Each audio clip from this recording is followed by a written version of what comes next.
10-year-old Nathaniel is back home now. He's recovering from his terrifying near drowning, and his dad is joining us now, Sumit Rai. Sumit, welcome to the show. Thank you so much for coming on and being willing to share your story. And thank you for having me. So your son is 10. He told you he thought he was going to die. That is so traumatic for anyone, but especially a 10-year-old child. How is he doing now? How are you doing now? Well, first, I'm just grateful that he's alive. It's a miracle that he's even alive after going through that experience. And I'm unbelievably and unable to even express my gratitude for Ryder for what he did to save him. I mean, his, the leadership of going out there, the courage, the bravery to walk into those 10-foot waves, rip currents, large swells, where he's putting his own life at risk and his own safety at risk to pull, Nathaniel out is incredible. And, he did fight all that water pressure, all those waves over and over again, repeatedly, and did not lose his grip, which is really hard to do because Nathaniel had told me that he's unconscious in the water. And knowing that he was unconscious and seeing that even in the video and that he was limp, it's basically dead weight.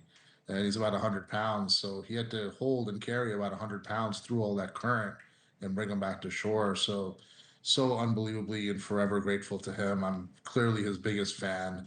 Also extremely grateful to the other lifeguard, Aaron, that came to help, and the Good Samaritans on the beach, all of which had tried to contribute to the rescue effort and brought him home alive. How is Nathaniel doing? He was, I actually learned about the incident. I actually did not learn about the incident from the mother. I'm in Dallas, Texas. We're separated. She took the kids to California and decided to take them to the beach in Santa Cruz, I guess. And so I learned about the incident from my son first. She never told me. Wow. And that was surprising. And when I learned about it, he said, "Dad, I drowned."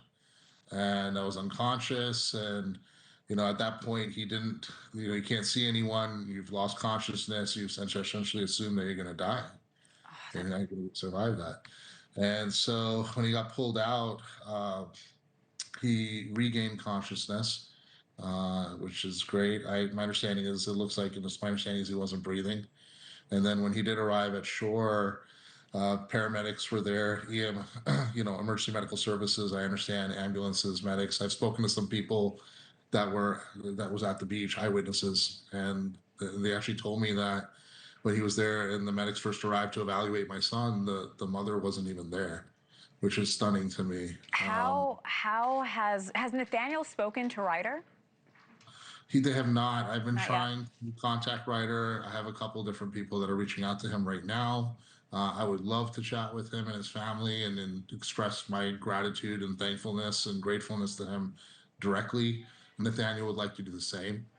He's here to speak with Ryder and thank him. Sure. And so I know that Ryder's been invited to the White House by President Trump. And, there's a possibility we may meet him there. And I'm 1,000%, 1,000,000,000% behind that. He deserves every medal, award, honor that he can be given. And I'd love to be a part of supporting that and advocating for that. And I'd also like to see what I can do for his family.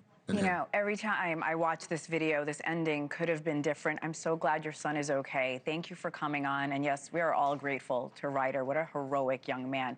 Sumit Rai, thank you so much for coming on. And please send Nathaniel his best. A lot of people are thinking about him.